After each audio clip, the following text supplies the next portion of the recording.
Welcome back, everybody, to another Rise of Darkness walkthrough episode. I believe this is episode 4, not mistaken. In the last one, we actually died and ended back up at Firelink Shrine. So we're going to head back up and take care of what we had died to before. I think we're actually going to go through the big trap with the steel-plated pig or bull or whatever you want to say. With all the fire and all that area and stuff. So it's gonna be fun. It's gonna be a fun day.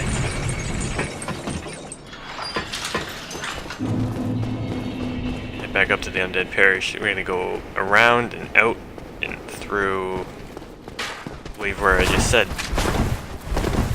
It'll be much faster if we just skip some of the enemies here. We're gonna take out some of the enemies that can potentially kill us, but they don't. The other guys would just. They just don't kind of move from that area. Well, except the one guy. I guess he's a little mad that we're both. Alright, my mistake. I guess they both get a little mad at you. Start booking it. Look at them all. No healing. Not allowed.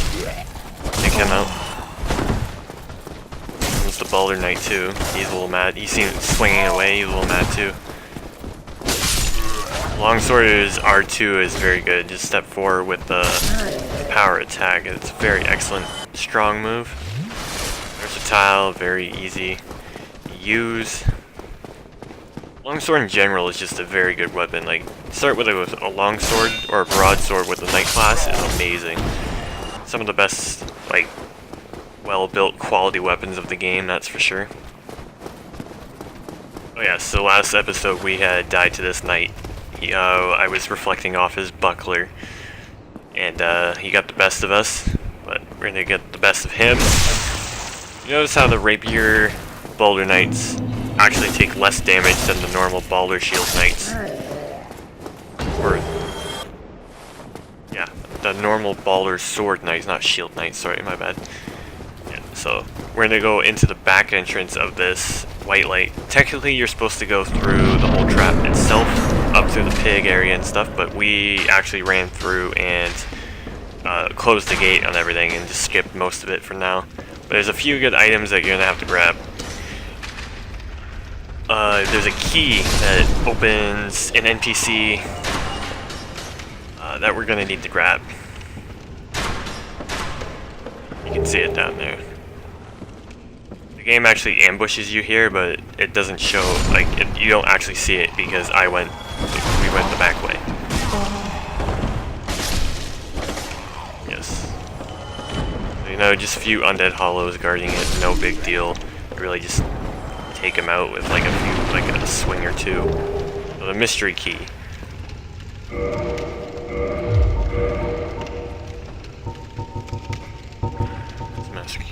Mystery key. Alright, the purpose of this key is unknown. It appears to be a basic prison cell key. Heal up before we go back out. You can actually see the ambush down there. He tries to draw you in and then they ambush you. They all come rushing down the stairs as well.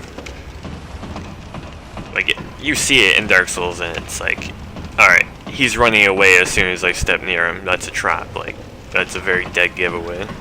But I wonder how many people it actually gets. An interesting number, I bet. We're just gonna jump down and plunging attack these guys. Take out that guy. Oh, another spear guy with a crossbow. Alright, let's take the crossbow guy out. Get the best of this spear guy. Sword, or the shield bash, stagger. Luring skulls are an interesting item. You're luring skulls at the fire and the pig jumps into it. I believe. I don't actually show it off because I never really do it. I'm pretty good at fighting the pig, so I never, like, I always forget to do it, but maybe next time when we fight more pigs, we'll do it. But the pig itself is steel-plated, and you'll actually reflect if you just normal swing. So jumping attacks, or you actually can stab him in the asshole here.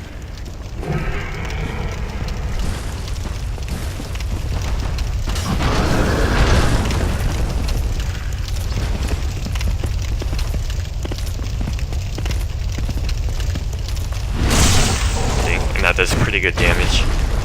I don't know why they left his bunghole open, but whatever. Dark Souls. As you see, it takes him out pretty good. Alright, that's pretty much that area. See, going through the back way and doing what I showed you in the walkthrough is very helpful in fighting that whole area there. And the mystery key isn't, I guess, you can skip it, but I mean, like, if you want to do all the NPC interactions, you're gonna need it. Or the master key. I believe if you start with the master key or the thief class, I believe that key also unlocks the mystery key door. But don't quote me on that, I'm not too sure.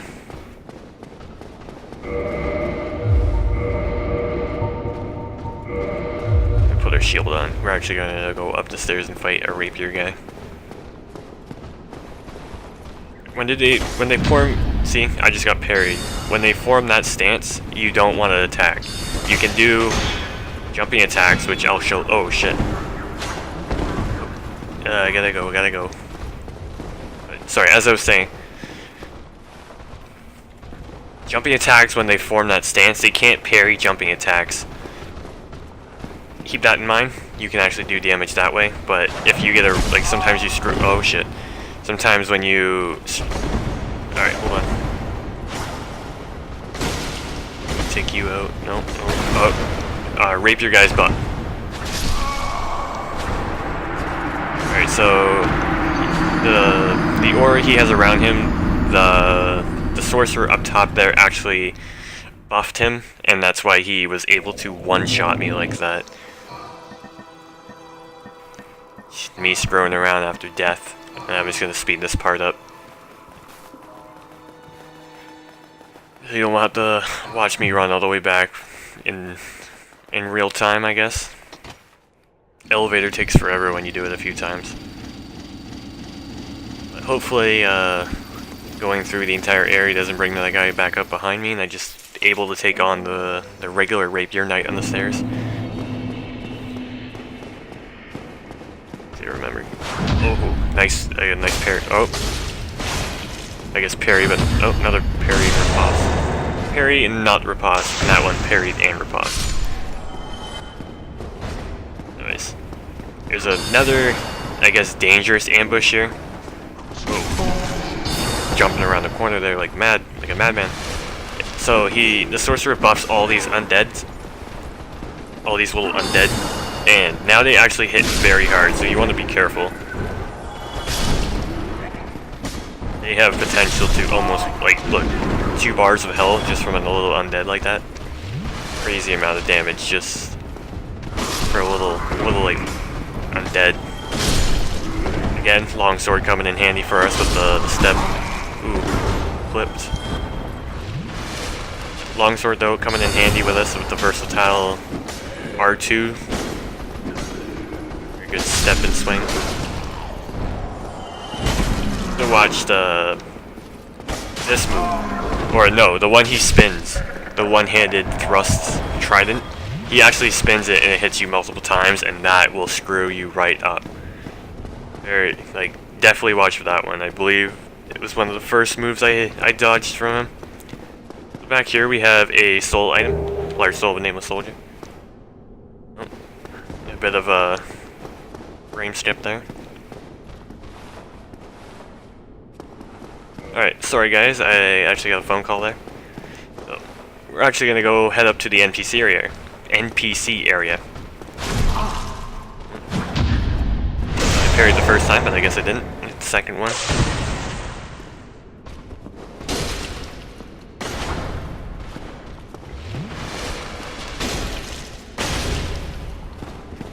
Hate when they heal. It's dumb. See, he was forming that stance and I just jumping attacked him.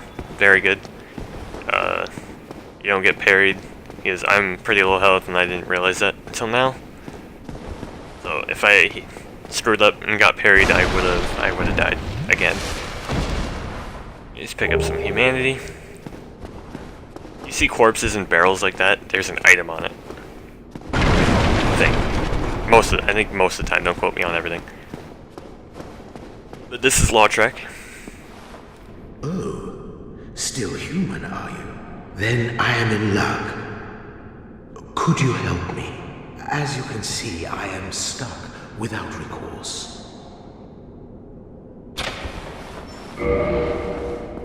Thank you. Yes, sincerely. I am Knight Lautrec of Karim. I truly appreciate this. And I guarantee a reward. Only later. Yes, very sorry. Your reward will have to wait. I've just been freed. Allow me some time. I am free.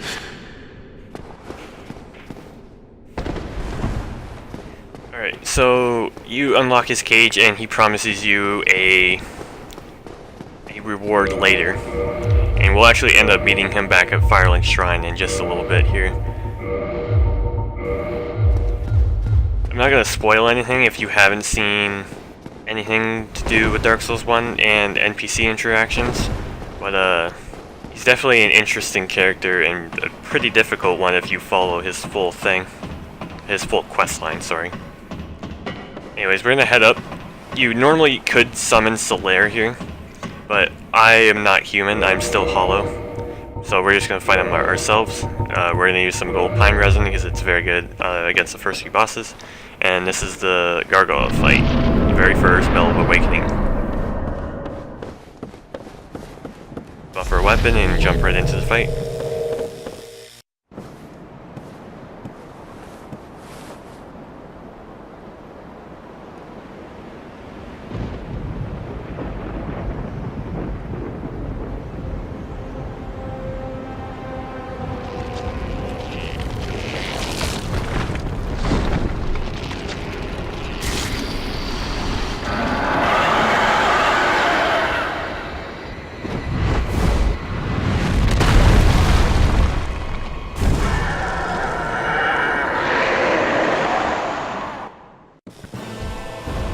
So typically, if you know what you're doing, again with the two, like for me, I'm two-handing my longsword. Is I'm still not fully back at Dark Souls 1. I'm still playing the other games and stuff, but you still see longsword two-handed with an updated or an upgraded little bit of strength and dexterity or whatever health stuff leveled up. The gold pine resin actually makes very good work with the gargoyles. I'm not too sure why he spawns with half health. I think it's just like a difficulty parameter thing. But I don't know. I believe it's just for difficulty, to be honest. I'm not too sure. I'm gonna give you Twin Humanities, and we're actually gonna go head up to ring the first bell of awakening. Nice, 10,000 souls. We're actually going to come back down after the Bell of Awakening because we're going to meet another NPC. And he is relevant to a goddess, the goddess of sin, Velka, in the lore. And he is the partner. We'll meet him in just a little bit. Just a few seconds here. Dark Souls 1 ladder climbing is like the worst.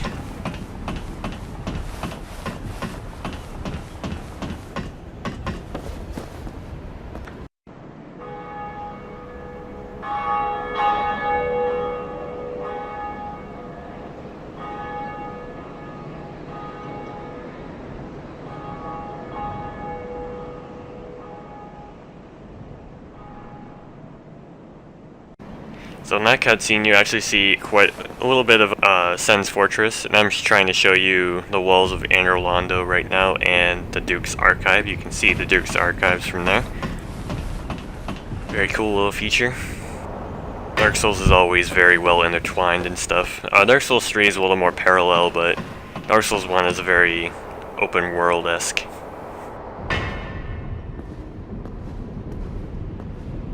Greetings. I am Oswald of Karim, the Palm. Thou art a friend. For thee, a warm welcome. Cometh thou to confess, or to accuse? For indeed all sin is my domain. So Oswald is a very interesting character. He's the partner that relieves sin and stuff. He sells purging stones, indictments, the Book of the Guilty, and some homeward bones. The goddess of sin, Velka, oversees this list of the guilty who have disrespected the gods or their covenants and shall one day face the wrath of the blades of the dark moon. So stuff to do with the dark moon. Indictment.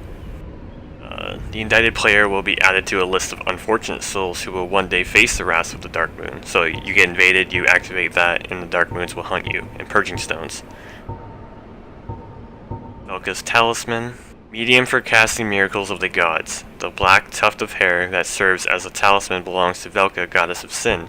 It casts miracles not by drawing upon faith, but intelligence.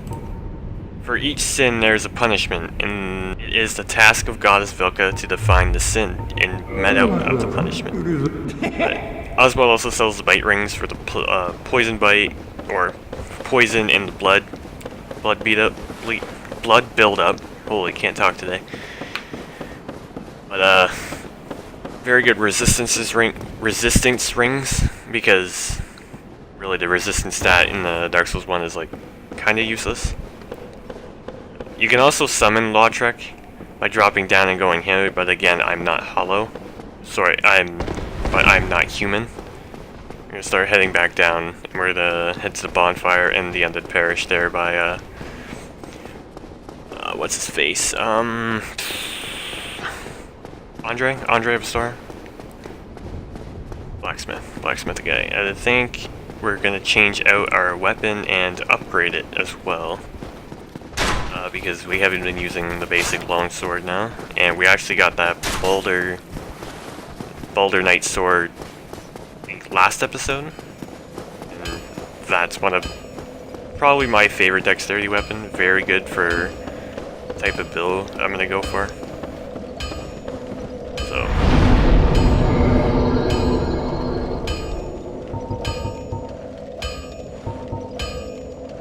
I'm gonna grab a few more points in health and dexterity up. That is the build we're gonna go with. See? Yes. So reverse hollowing is when you go into human form, and then kindling is when you sacrifice sacrifice humanity as a human, and it will give you extra S's flash. So now, when I rest at that bonfire, it will now be at 10 instead of 5, just like the Firekeeper's bonfire and Firelink Shrine. Yes, so we are gonna upgrade our Baldur Knight sword. And pick up weapon smith box. The smith boxes are very good. I'll have to keep coming back to upgrade your weapon. You can just do it at any bonfire.